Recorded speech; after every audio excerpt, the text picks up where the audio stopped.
Hey everybody! So this format seemed to work pretty well for me the other day. I say the other day, but I think I finally just posted the last video I made today. Anyways, so I thought I would sit here and babble while I'm at my work table again, and you know, we'll see how this goes. There's a cat butt. Yeah, because I wasn't getting anything done the other way. So anyways, yeah, I am going to, I guess first of all, talk about where I'm at with the project I was working on in the last video, which was, if you didn't watch it, a corset with from Raouken's pattern, which is, now that she's not doing corsets anymore, well, she is kind of doing some still. I noticed she's got some new ones up on Etsy now, which I was surprised about, but I guess she's just doing a very limited amount of the real fancy embroidered ones. Anyways, so since she stopped doing those for the most part, she posted her pattern and instructions online for free. It's through Craftsy. I'm not sure what the link is, but it's CRAFTSY, Craftsy. So just Google that if you, well, you can just Google Raouken corset pattern and it'll come right up. It's like the first link. So anyways, yes, I was working on that, upsizing the pattern, because she's got, it's a mini feet pattern that she's got posted there, so I upsized it to SD. And all I did was zoom in on my computer until it was the right, like the height was the right measurement, and then printed it off. And then once I actually had it physically and started working, I was able to, kind of cut where I needed to cut and adjust the pattern. So my final pieces here are a little different than they started with, but I've got a pretty good fit for SD. This is the body I'm working with here. And well, I'll show you that in a second. So the pattern, it's really tedious. I mean, her corsets are beautiful, and I mean, you can just see, I mean, you can just imagine how much work goes into them. And then, yeah, if you download the pattern, you'll see exactly how much work goes into them. And it's a lot of hand sewing, hand embellishing, which I can't stand. I don't have the patience. I just hate hand sewing. I know a lot of people find it really relaxing, but I do not. So that was one of the biggest things holding me back from even, ooh, sorry, the camera's shaking and the cat just jumped up on the table. I've got the camera like balanced on top of my sewing machine. So yes, that was one of the things that kept me from trying her pattern, is it's so heavy on the hand sewing. But I was looking at it and I thought, really, if the order of the steps was changed around, you could get a lot of the embellishing done on a machine. It doesn't need to all be hand embellished, because she sews the lining in like before doing all the embellishing. So it's lined and bound, I guess is the word. But the binding is on. Before she does any of the embellishing, which means it has to be done by hand. So I thought, if I just kind of rework the order of steps, I should be able to get a lot of the embellishments on the machine, and take the hand stitching down to considerably less. So that is a thing I did. And the other issue I had with her pattern is that the inside's a mess. Like, her corsets are so stunning, gorgeous from the outside. But if you see the inside, it's, even though it's lined, it's just a mess of stitching and stuff, which doesn't make any sense to me, because that's like the purpose of lining a garment, is to hide all of that, all the mechanics and stuff inside. So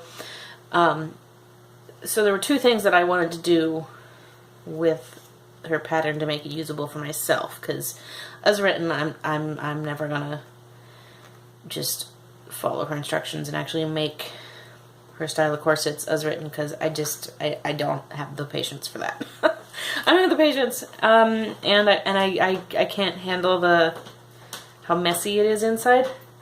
Zoe, stop! Hey, stop! Scratch my damn furniture up. So anyways, those are two things I needed to tackle to make this pattern usable for myself, and I think I did that. I'm still, well, I was gonna say far from finished. I'm not far from finished, but I'm definitely not finished yet. But I'll show you what I've got so far here. I've been holding it this whole time, and you probably caught some glimpses. But so here's where we're at right now. Oh yeah, I had to switch my fabric because that other stuff was all dirty. And oh my gosh, so yeah, it was dirty, and I went and I threw it in the laundry basket. And then my husband did laundry the next day, and I thought, okay, sweet, I can go back and finish my project with the fabric I'd wanted. And then I couldn't find it. I was like, well, where's the fabric that went through the laundry? And he's like, oh, I saw there was fabric in there, and I just assumed that when I was collecting laundry I accidentally grabbed that, so I took it out. So he didn't wash it. I was like, damn it. No, I intentionally put that in the laundry basket. I mean, I should be happy, because it's exactly the same kind of thing he would do. Would just grab random things and run them through the washer that shouldn't. So I should be happy, but it was just like, no. So anyways, I got some different fabric. This is, you can really kind of see this pattern. This is, yeah, you can see it pretty good. It's irises. The color doesn't really read very nicely on the camera there, but it's, yeah, it's irises. It's kind of a pale blue background, and the irises are like lavender and white. So, yeah, so I had to switch to that fabric, which switched my whole color palette, and yeah, and then I lined it with this like blue polka dot. So yeah, that's where we're at right now. So you can see the bottom's still all clipped together. Somebody on Instagram asked me what these were. So if you're not familiar with these are sewing clips. It's just a little clip. It's clear. You just, fold your fabric over and clip it on. Same as a sewing, works the same as a sewing pin. I mean, it's a sewing pin replacement. But they're pretty great. They've got little clear, it's clear, and then it's got these little marks on the bottom that mark off the several different measurements, like, I don't know, it's like a 1/4 inch and an 1/8 of an inch and whatever. So when you clip it on, you can just kind of see through the fabric where you're at, and you can set your hem the width you want it without actually having to measure it, which is awesome. And then they don't poke holes in your fabric like pins do, and they don't distort the fabric like pins do. So yeah, if you are not a big fan of pins, check these out. They're pretty cheap. You can get like 100 of them for like $5. Anyways, where was I before that tangent? Oh, so what I've got left to do, this is just obviously clipped in place. I need to do, I'm waiting for boning. I'm waiting for the boning to come in. Since I work overnights and sleep during the day, I don't tend to get out to stores while they're open. So I mean, I know I could just go down to Joann's and buy some boning, but I'm just not awake when they're open, for the most part. So anyways, I ordered some online. I'm waiting for it to come in, so I have to add the boning before I can sew this bottom shut. And then I've got this strip's gonna go along the bottom, and I'll probably do another strip of this. I'll probably do, this is the same that's on the top, so I'll probably do the same here and put another strip of the purple along the bottom as well. And then this lace is gonna go on the inside along the bottom, and this one's gonna go in the inside on the top. And I've got some more flossing to do. Got the little X's done on one side here, but I need to do them on the other side and on the top yet. I think that's it. Oh, I got one tiny little bow. One tiny little bow to add. Anyways, just a little bow. That's all I have left to do on the, well, no, obviously I have to do the grommets yet. I suppose I could go ahead and do that. I don't have to wait for the boning for that. Maybe I'll do that.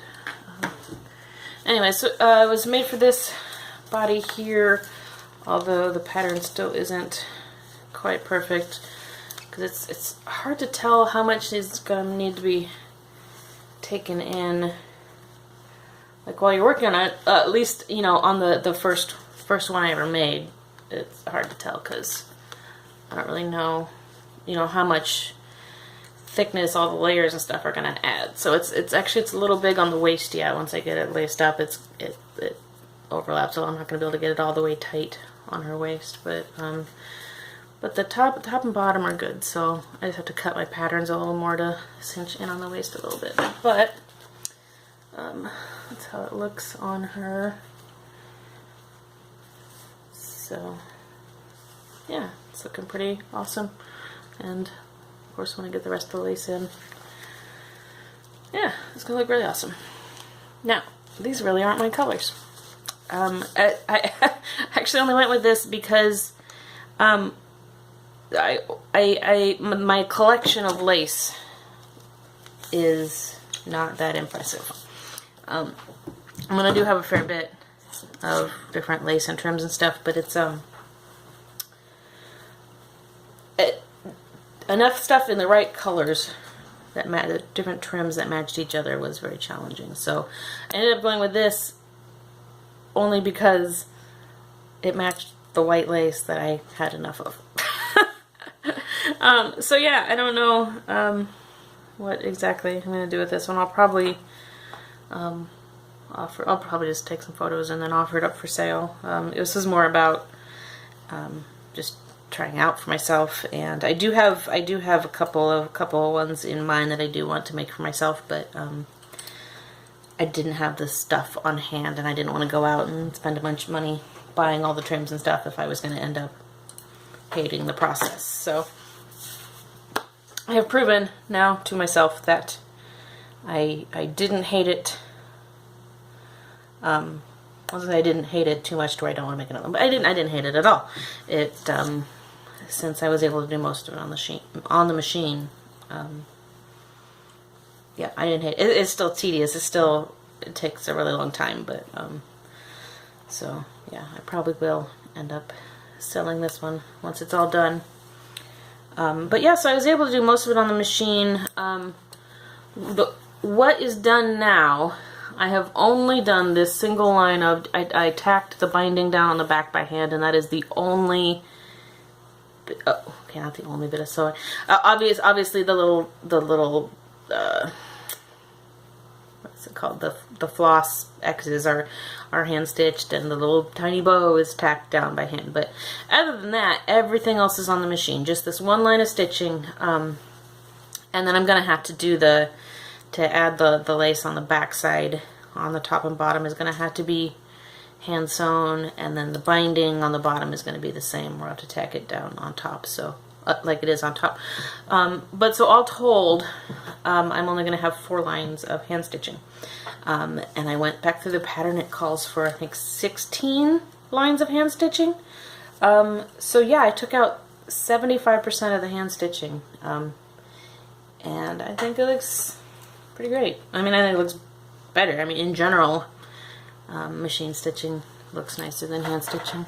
So like on the ribbon here, it almost looks like that's the edge of the ribbon instead of stitching, but I mean, there's no way I could have made it that neat by hand. So yeah, that went pretty well, and even like the crisscrossing here, the pattern calls for like sewing each edge down. You sew this ribbon, go over, sew it here, go over, sew it here, go over. But what I did is I just picked this lace that has these holes in it. Do I have a... I don't have a piece of that right here to show you, but anyways, this lace has these holes in it. So all I did was I sewed the outside edge of this lace down on the machine on both sides, and then I just laced this like a shoelace. I just went through the holes in the lace and tied it off at the bottom. No sewing involved.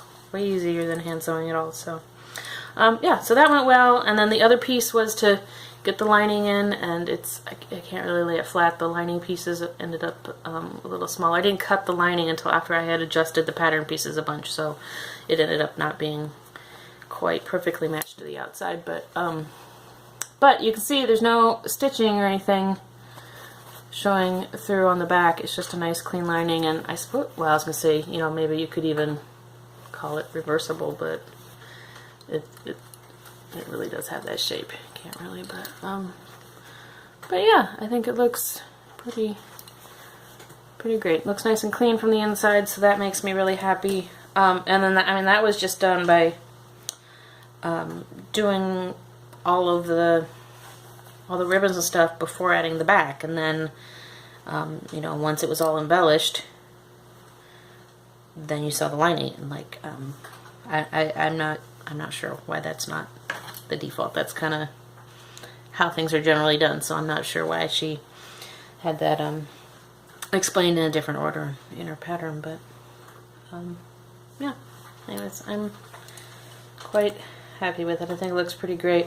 I wish I'd used a brighter color thread though for all of these channels. I think you can kind of barely see them on there.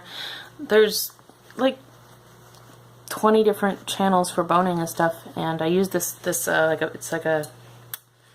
like a pale gold color. It matches the little accents in the flowers here, but even in person it really doesn't stand out very well. So I think on the next one I'll definitely use a brighter, more contrasting thread so that stands out, because I mean that's really I think one of the most beautiful details on these corsets is all of the boning channels.